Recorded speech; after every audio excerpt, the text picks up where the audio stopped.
My name is Stefan Kertes. I'm a physician and professor at the University of Alabama at Birmingham School of Medicine. I work in the Veterans Administration, although the opinions I present here are solely my own and not those of my employers. My focus for the last 22 years has been homeless health care, and I'm certified in addiction medicine, which has been one of my core interests all along, and I do health services research on patient-centered care. Some disclosures: I have no pharmaceutical grants, honoraria, contracts, or history of such. When my grandpa died, I inherited some money that a stockbroker put in stocks, and I had some of it in Merck, small percentage, but I had it sold. My wife has some from independent assets, and I've never asked her to sell hers, but it's a similar percentage. This talk includes learning from several people who I've depicted: Dr. Gordon, Dr. Manhapra, and Dr. Sattel. I'm not saying that they agree with every one of my thoughts, but we've been in dialogue, and that's part of how I come to the views that I have. I'm going to start off with a cartoon and a little bit of an environmental scam. This is a cartoon I had commissioned for an article I wrote for the journal Substance Abuse, the journal for AMERSA, Association for Medical Education and Research on Substance Abuse. I was writing about the changing crisis with opioids and the number of deaths. And I have a picture of a doctor with a patient. And the doctor says, you know, too many people are dying. The situation's out of control. And if you look around the office, you see all these sort of pressures creeping in. I kind of thought they were helping you, but right now I have to stop your Lortab pills. And the patient looks at the doctor and says, what did I do? And outside is someone who's injecting. Now, there's an artifice here, which is, of course, that there is some linkage between people in doctors' offices and outside of doctors' offices, but it's often not quite as direct as we'd like to think. But nonetheless, this is the kind of encounter that I've seen countless times in my work as a doctor who has to do opioid safety and remediation. To sort of highlight where we have gotten, I want to point to a proposal that was made by Centers for Medicare and Medicaid Services as part of their annual payment update. This is an update they do every year for Medicare C and D. And the plan as proposed February 1 was that for any person whose total opioid dose exceeded the equivalent of 90 morphine milligram equivalents, there would be sort of blockage of payment and coverage at the pharmacy, what's called a hard edit. Pharmacists could not override on their own authority, and it would require ultimately approval by the payer or their contracted agent, effectively a 3- or 4-way communication process, in order for the patient to continue on the medicines that they have been on before. As well, they proposed a 7-day limit for people who are opioid naive. This drew a fairly strong set of responses. They asked for public response to these things, and I drafted a letter late on a Sunday night, obtained about 180 signatures before submission to the public docket on Monday night. By March 20th, we had 220. Among the signatories were 8 who had individual functions, official roles in the development of the CDC guideline, including people who ostensibly disagree with each other on many aspects of this crisis. There was heavy representation of academic primary care and addiction expertise, palliative care, and pain, very few with known industry ties. I did put up the letter, web link, and of course I'll send slides to anybody who wants them. So why did so many signatures come in from so many divergent experts so fast? The first reason to think about this, think about that rule that required approval from the payer for a patient to continue at their current dose. It essentially was going to incentivize and accelerate a path of mandatory dose reductions. But this was not endorsed in the CDC guideline, as we're going to see very shortly. The outcomes data that we have on forced or mandated opioid taper for patients with chronic pain, and for patients with dependence, and for patients with dependence that amounts to an addiction diagnosis are all rather troubling. The data are mostly non-existent. What's there is pretty bad. And the plan, as you will see, I'm going to explain this, didn't address much of the actual overdose risk for people who receive prescriptions. For patients, the plan would accelerate an ongoing pattern of accelerating out-of-pocket expenses, abandonment by physicians who are eager to get out of the firing line, forced procedures because pain doctors who do procedures will extort. Essentially, they'll say, look here, I can continue your opioids, but you need to allow me to put this needle in your back every 3 months. That's essentially how they pay the bills, to be honest. They can get your opioids. but that means a new medical risk, and I will come to it, suicide. This plan was pronounced by Dr. Jane Ballantyne, the president of the Physicians for Responsible Opioid Prescribing, too ruthless. In fact, it made the cover of the New York Times just 2 weeks ago. You're not meant to read the quote in the red box. The red box is for me to say, Mom, I made the New York Times. But the quote you're supposed to read is from Dr. Joanna Starles. The decision to taper opioids should be based on whether the benefits for pain and function outweigh the harm for that patient, said Dr. Joanna Starles. That takes a lot of clinical judgment. It's individualized and nuanced. We can't codify it with an arbitrary threshold. And she had an official role on the core expert group for the CDC guideline. In fact, the Centers for Medicare and Medicaid Services heard this. They tweaked the plan. There is a 7-day restriction, but in terms of those high-dose patients who are estimated to number somewhere between 500,000 over 3 months to 1.6 million who received a single prescription at that higher dose in the year 2016, their pharmacist simply needs to check with the doctor to verify, as opposed to the 4-way communication with prior authorization. Before I go to the science here, I want to make sure we have some key points on which we all agree. Opioids were vastly overprescribed. I would say they actually still are. But the escalating curve was through 2010, 11, depending how you adjust it. Doing so caused harm in various ways: new onset addiction, complex forms of dependency, redistribution. A systems level decline in opioid reliance is desirable, broadly speaking. But let's be open to asking this: does forced dose reduction protect the patients to whom that is done? How might it protect or harm, and what are the data? So here's what's next. I'm going to describe the regulatory context, what the CDC guidelines said, data such as we have, and some suggestions. The context is a blizzard of regulatory, quality metrics, law enforcement, and payer initiatives, ranging from metrics endorsed by the National Committee for Quality Assurance, National Quality Forum, all of which essentially punish providers based on the number of patients they have at high dose. Payer restrictions, prescription drug monitoring, which I find helpful, but which is also completely accessible to law enforcement with no warrant required as a result of 2, circuit court decisions.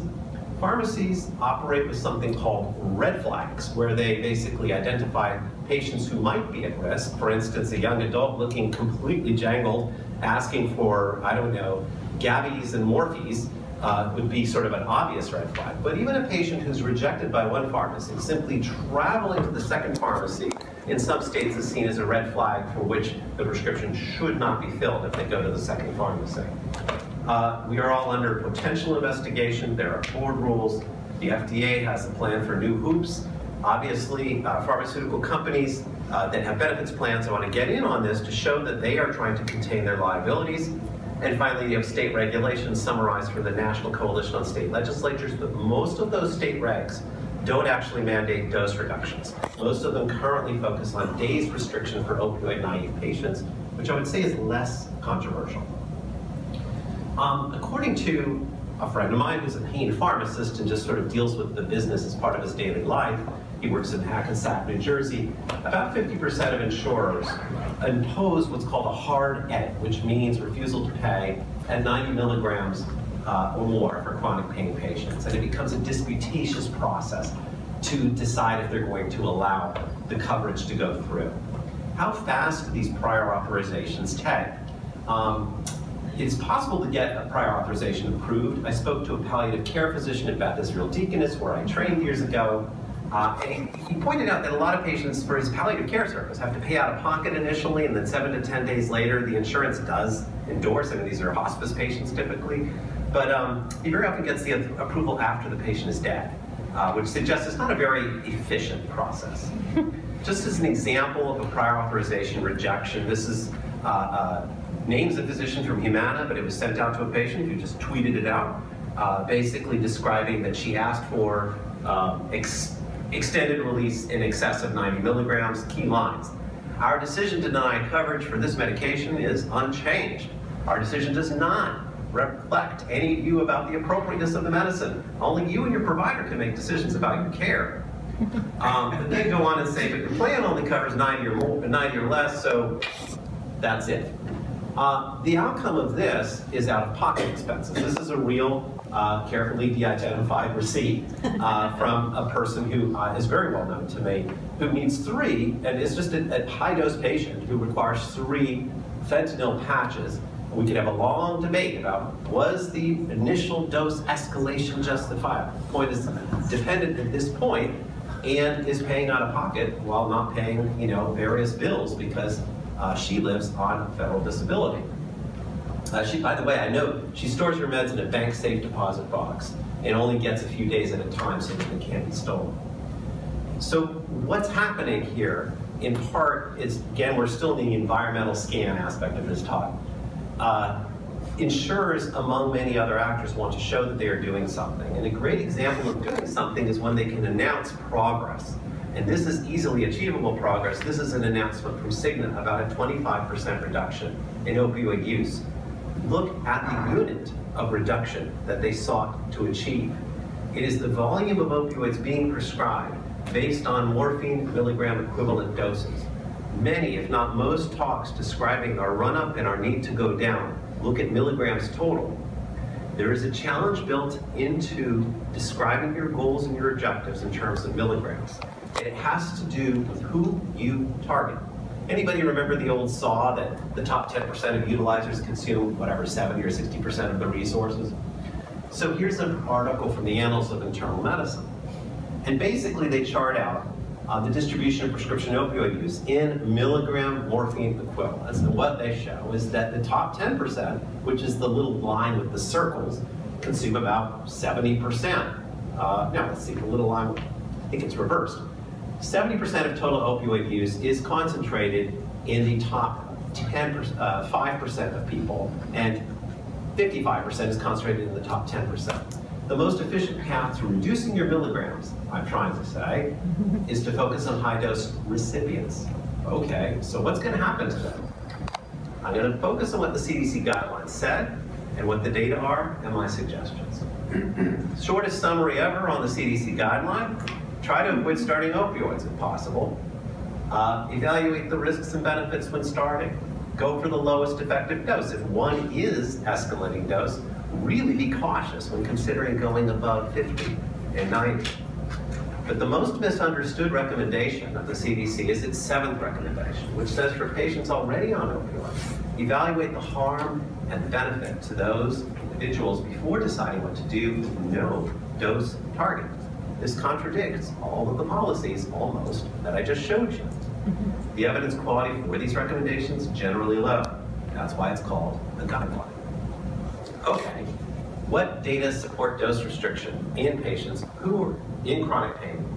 Well, the most typical data that we use, and that I value greatly, is the correlative analyses. There are multiple such analyses. This one is by Amy Bonnert, Amy Bonnert, prescription opioid overdose deaths in the Veterans Administration in 2004 to 2008. Restricted to deaths where prescriptions contributed, and dose was a risk factor. There were other risk factors which I'm going to show you, but what you see in the red box are odds ratios that show your odds of suffering an overdose event are highest among those who've been receiving the highest dose prescribed. Other risk factors in the same study: substance use disorders, psychiatric disorders. Older age was protective, younger age was at risk. I don't think necessarily that's because the biological substrate of being an older adult is protective. I have a feeling there's other things going on with those younger adults. White race was higher risk. I don't think this risk factor is tied to some sort of biological pigment influence on how you metabolize opioid. I think there's other risk factors unmeasured in the data. What do we know about discontinuation and taper? This is a review from last summer. It's by team of people I greatly respect. Taper does appear helpful to some when it's voluntary and supported. There aren't really any safety or mortality outcomes from that exercise, but people can achieve taper and some really feel better. There are no data on mandated incentives to change doses, and the authors were cautious to state there is potentially no way to generalize their findings when long-term opioid therapy is involuntarily discontinued. But we're still creating mandates. Guidelines do differ from each other. I mentioned the CDC. It's worth noting that the Veterans Administration Department of Defense guideline has two different messages on what to do with people who are currently high dose. The graphic algorithm, which is kind of represented in a little graphic in the lower right, says taper always, with or without consent from the patient, if the dose is over 90 or if other conditions are met. The text of the very same guideline says to make this decision based on an overall evaluation of risk and benefits for the patient. I cannot reconcile these two messages in the same document. Okay, but data might not favor focusing on tapering high dose. The first thing is to think about who actually overdoses. In the prescription receiving population, and this is data from VA, which we presented at a meeting last week, the RX Opioid Summit, looking at a whole year of people who had received doses of any kind for any duration in the Veterans Administration. It looks like 68% of the overdose deaths in the prescription receiving population occur at under 50. You can add another 15% if you go stay under 90. So to the extent that insurers and payers are focused on something to do with people over 90 milligrams, they risk. People at risk. It also raises the question of, do we understand this event well enough if what we're calling overdose typically occurs at the lower prescribed dose? Perhaps it is the case that they got a low prescribed dose, but they took a whole bottle at once. Maybe that's what happened. Or maybe it's a more confusing event. Key findings in the VA data were almost 4 out of every 5 patients who died from overdose suicide were prescribed doses below 90. Almost 3 out of every 4 were among patients with mental health and substance use disorder diagnoses. Other literature, let's go back to Dr. Amy Bonnard's study. You look again closely and look at the overdose deaths, and you find that very high percentage were always at lower dose. So different groups of patients shown here, but it's always high. There are point systems that try to assign the point risk of an individual suffering overdose. I believe this is actually the Riazord, not the Ozord, as I put it at the top in a moment of bad editing. So red shows opioid-related factors, which appear to account for 32% of the index that was put together in terms of predicting opioid-induced respiratory depression. 29% had something to do with mental health and substance use disorder. Other factors included healthcare utilization patterns as well as chronic medical illness. Another point system here, similar. This is actually the commercial validation of the Riazord model. And you again see that pattern where in blue a significant proportion of the variability is tied to mental health and substance use disorder. As important as dose seems to the payers, it's often the type of opioid and long-acting versus short-acting that's just as important as dose. Okay, I need to ask this. Relatively speaking, is risk still higher at higher dose? Probably. Co-prescribed and non-prescribed sedating agents emerge in many studies as factors that contribute heavily to risk but aren't also captured. The dose is still a risk factor in VA-wide data, not clearly the dominant one, and it's not a risk factor in a recent Kaiser study published in January. We have to stop for a moment and take a look at who we have historically escalated doses on. Think of the last 15 years with health systems poised to not provide multidisciplinary care for people with complex multimorbidity and psychological problems. What were they prepared to pay for? Prescribing more. So, in fact, our prescription history is sometimes a marker for other kinds of challenges. Multiple progressive diseases, psychiatric diagnoses, and these are both documented in studies by Marasco and Coase, which I put at the bottom. Disability, obesity, substance use disorder, not just current substance use disorder, but remitted substance use disorder, and higher rates of polypharmacy. Unfortunately, and by the way, some people who will see this, some people who are at higher doses have none of these risk factors. That would not be fair to generalize that everyone does, but in a broad way, we have selectively prescribed to people at higher risk of having the event that we're most worried about. And the temptation is, oh my God, get them off the pills. Now, just to be careful about dose, in a Kaiser cohort published in January, the following predicted overdose death: history of substance use disorder, history of mental illness, tobacco, I don't think the cigarettes are causing the overdose event. I'm thinking the tobacco signifies a different kind of person. Long-acting opioids, but in that cohort, not dose at all. It simply wasn't a predictor. What about the data on tapering? Remember, we're in the section looking at factors that might argue against taper as your primary strategy for protecting people in the way that Cigna is aggressively claiming they are successfully protecting people. Well, with volunteers who were diagnosed with prescription opioid addiction, we have a randomized controlled trial. They wanted it to be tapered. They were tapered in different ways. Longer, shorter, with buprenorphine, without buprenorphine. Funded by NIDA, 91% failure rate. Now, we can't assume that all people on prescription opioids are like people with prescription opioid addiction. Anyone who's a clinician, we've seen people who have been tapered, occasionally against their will, often consensually, who did fine. The number of those people is not well quantified, but we've seen it. I've seen it. My TEDx talk has a description of such a patient. On the other hand, to the extent that some people who are on long-term opioids are dependent on them in ways that are complex, they may begin to resemble this population. I would not normally recommend a strategy where the only available trial has a 91% failure rate. And we don't have quite the return on investment as we would have hoped to have gotten. The blue line here shows CDC reported, it's really from IMS Intermark, high-dose prescribing rates, down 46% since 2010.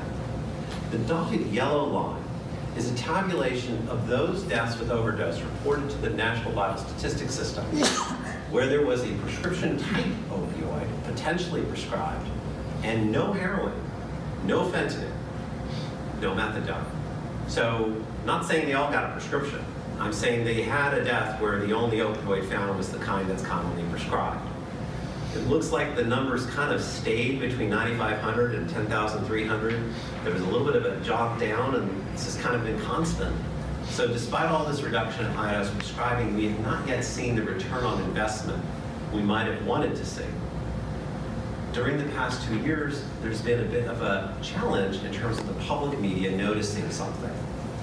Patients who've been taken off and are now not wanted as patients. These are just all public media. Some of these are kind of scholarly. A fair number of them describe suicides. Not usually going to the illicit market, just gun to the chest. And in Twitter, you discover a lot of things. And I met this woman, Lalina Peacock. Now, Lalina is a social handful. She is not a trained healthcare provider. As of October, and I've talked to her extensively and received written write-ups from her, which I'm glad to share with anybody. I said, please confirm, there are 40 people where you've tried to talk them out of suicide due to opioid dose reduction in the last 3 months, and to your knowledge, mostly successfully? And this is why Lalina succeeds. Listen to this. To my knowledge, yes, mostly successfully. I try to keep tabs on people as best I can. Hardly scientific, I know. I ordered a new laptop so I can keep better track. And with the consent of the person she was counseling, although they're not identifiable, here's an actual conversation between her and someone. I took my meds yesterday as needed, not as reduced. I was looking back at my post. Jesus. I was ready to end it, Lalina. Even had a plan to go to doctor's office and blow my brains out after giving him a speech. I know you were. I'm so glad you did.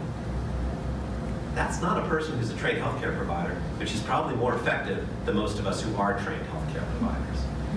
So what has alarmed me is this population, which now has a name, paying refugees. Doctors see liability, insurers see liabilities, CVS Express Scripts see liabilities, NCQA has announced that these people are liabilities. So what do you do with liabilities? You contain them and you eject them.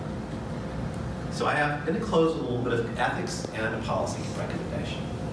First question is, do we ordinarily take non-consensual actions on patients who are otherwise adherent and stable, absent strong evidence for those actions that sometimes result in the patient's death? Do we let others induce physicians to take this action? If your answer is no, not usually, then we must ask if we have some justification so powerful as to overcome customary medical ethics. I've been alarmed about this for a couple of years. I made some suggestions to the CDC directly both in writing and in person, at the Cherish Conference in Philadelphia in June 2017. You can see Dr. Dowell, the first author of the CDC guidelines, sitting next to me, or two over from me. I asked if these are controversial. I propose the following non-radical ideas. The CDC should clarify its 7th recommendation. They should assemble stakeholders to gauge implementation of the guideline, as was urged by the CDC's own hand-picked opioid guideline work group in January of 2016. And they should investigate the outbreak of suicides and public suicidal ideation. You may say, what? Do they do that? So, yes, they do that. They have something called the Epidemiologic Intelligence Service. Here, the CDC was brought in to investigate 8 suicides among youth in 2 counties in Delaware. These are not usually widely publicly reported when your teenager commits suicide. They were brought in. It's a serious event. Okay, here's 27 on a public website, all reported in the public media. Here's another one on Twitter. I don't know if it's an overdose or a suicide. I do have permission from the person to show that tweet, but it's a public event. I received a correspondence from a woman who tracks these very closely. She's confident that she has both the names, contact information, and suicidal evidence for 54, and she has about 260 leads on people where they often announce the suicide on social media, or the family does, and then no one ever knows who they are, how to reach them. So my suggestions here are that regulators and payers should offer safe harbor for clinicians and patients. That means to pull back from some regulations and metrics and policies that force dose reductions.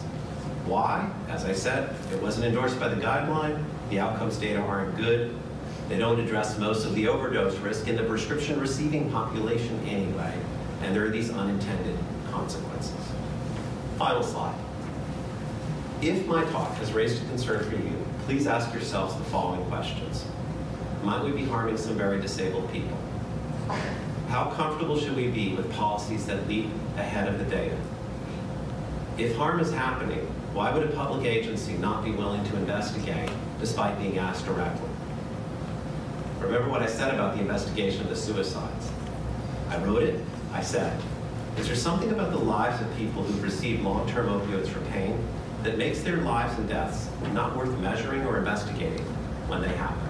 And that's the heart of my concern here, is who's valued and who's not valued. Again, my views are not those of any agency. The people pictured here may not agree with every single thing I said, but they did consent to be named. And I think we should go to discussion. And I thank our videographer.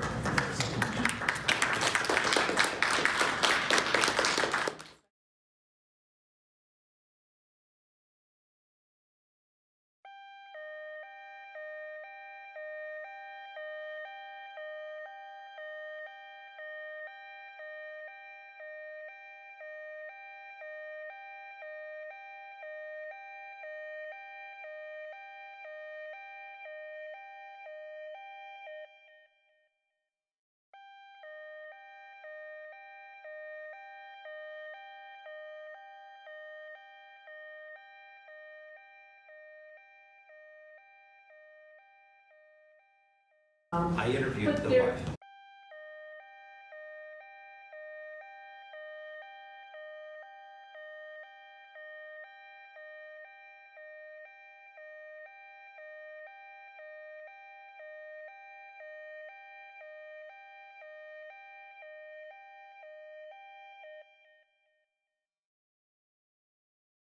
So first of all, I think it's very important in a couple of things. First of all, it's great to ask for evidence. That's why I really want public health authorities to investigate suicides right off the bat.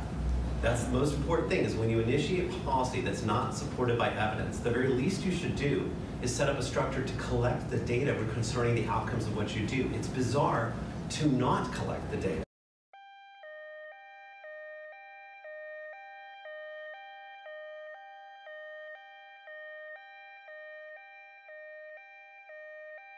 Well, actually, I tried to describe the CDC's guideline itself really doesn't. The only thing I blame them for is not wanting to follow up on the recommendations from their own hand-picked opioid guideline work group. When they appoint a group to give them advice and they don't follow the advice they receive, I do hold them responsible for that. I would be still concerned that they're not defending their own guideline.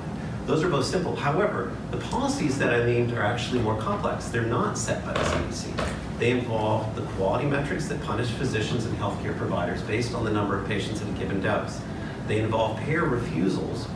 They involve regulations and some laws, but often regulations from the medical board that leave physicians with the sense that they are extraordinarily at risk if they're to continue anyone over 90. Because the Department of Justice, among others, has said we're going to use prescription patterns to figure out who to go after. So you're on notice if you're the last one standing with a patient over 90. Those enact and weaponize the guideline that is written seems pretty good to me from the CDC. But unfortunately, the people who are enacting and weaponizing the guideline have not elected to measure outcomes that are 100% available to them. I will say this, I personally have reviewed the medical charts on 2 patients who are in the media. One of them is the person whose wife bought him a gun. I'm glad to have people, and I both reviewed the medical chart in detail, had an expert review it, interviewed the individual, and had signed consent to publish about it in the Health Affairs blog in January. There's a separate case which I published in Slate last summer. I have personally been the person called upon to remediate individuals who are suicidal or who have actually shot themselves and did not die. And therefore I feel fairly convinced, having reviewed the charts of those people, that I know what was going on. Moreover, I'm in continuous contact with physicians who are all addiction trained, who have tons of expertise in opioids and dependence. Those physicians who I'm in contact with basically write me notes every week saying it's a disaster zone with the number of patients who are traumatically harmed. I published a case first in The Hill under a changed gender as a female, and then when I got official VA permission, I published that case in the meeting proceedings for the Association for Medical Education Research on Substance Abuse. That case was medical harm, not suicide. But in any case, I think I've made the case that the CDC guideline doesn't say to do something. The evidence doesn't support doing something. This thing is being done. There's no way you can there is a study of involuntary opioid reduction, and the Veterans Administration, according to Lovejoy, 80% or so of opioid discontinuations are initiated by the clinician, not the patient. And that same team published a separate paper profiling the onset of suicidal action, not necessarily resulting in death, or suicidal ideation in about, I'm thinking about 8 to 12%. What you said about pain also being a thing that induces suicidality is true.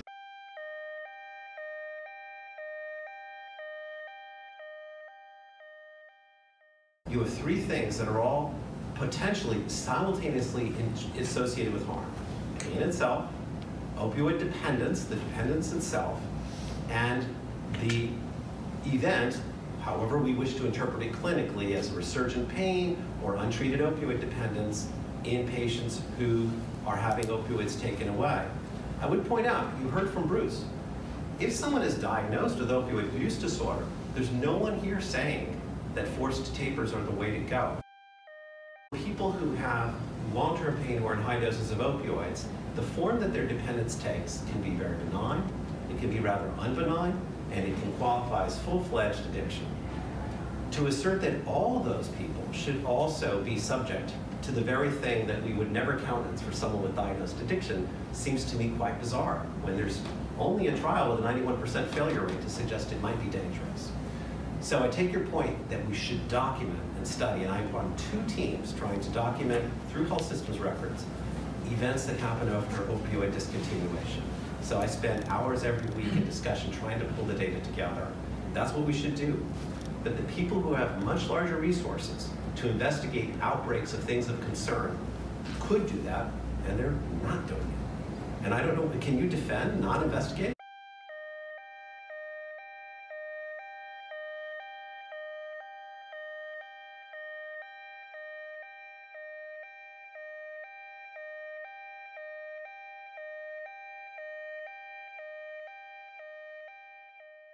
So the note I received was about 54 where the names and identifiers were known.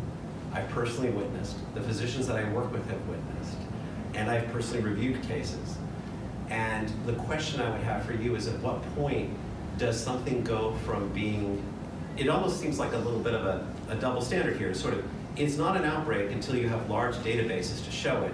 but we can't commit the resources to investigate until you have large databases to. Two, in the press, after records of review,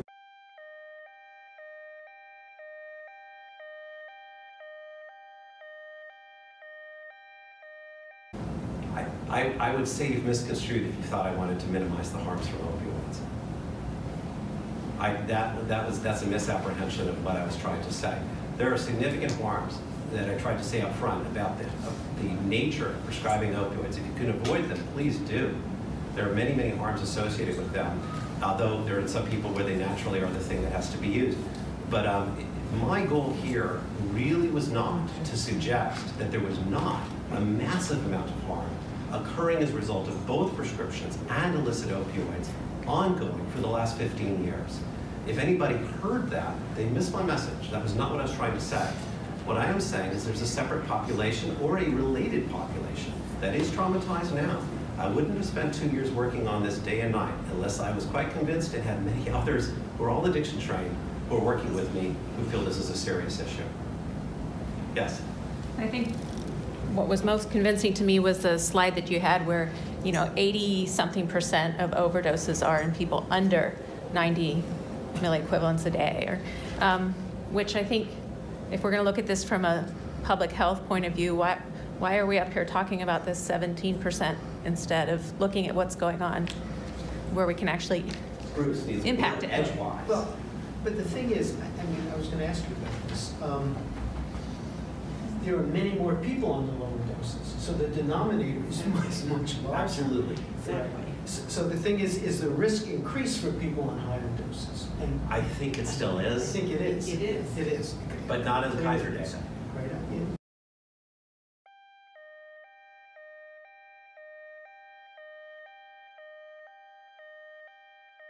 The other risk factors tell us a bit of the story. Most opioid overdose events in the old heroin literature were low doses of heroin coupled with other substances in people who had medical illness.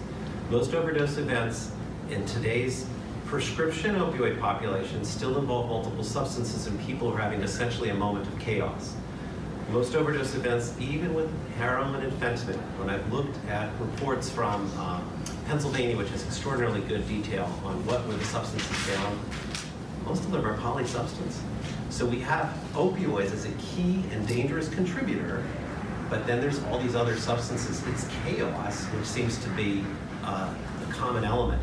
There's no way in which terminating a care relationship with somebody who's at risk of chaos would be helpful to that person. And that is something that seems to be part and parcel of the opioid taper that is forced on the patient, is the end of the care relationship. I can't see why that would be helpful to them. Yes? Hi, I'm with staff. I just wanted to give you a time check because you're about 5 minutes over. And I yammer too much. So, Bruce, you should close up and I'll spur any questions. Well, I'd just like to throw out one more thing. That I do think buprenorphine, that people on the high doses should be evaluated with the DSM-5 criteria. And I agree. I think a lot of them are needed. Yes. I'll mention one study of asking pain patients in a primary care practice if they were interested in naloxone. And when they gave the demographics of the population, 20 or 30%, I forget, had experienced overdoses. Now, by the time you have an overdose, you're not just a pain management patient. You're at imminent risk. You're harm. at risk. So I do think buprenorphine. Now, buprenorphine can be prescribed off-label, but the problem is, in other words, if you meet the criteria of addiction, then insurance would generally, certainly Medicaid, would cover the buprenorphine treatment. But if people don't meet the criteria or are resistant to have their insurance, say that they're being treated for opioid use disorder, then it's being prescribed off-label, and insurance companies won't cover They it. block it, and there's a lot of people who follow this. Do you have any experience with that? I'm in a system where it is possible to prescribe buprenorphine off-label for people who, what I would say, have complex, persistent dependence. The dependence is not just that they're going to have withdrawal for 4 days after they stop the opioids, but they have an emotionally complex dependence that isn't quite addiction. Some of those people, I'm not saying all of them, some of them really are less volatile in buprenorphine the healthcare system I work in, I'm not here to represent it, but as the Veterans Administration is trying to create pathways to do that.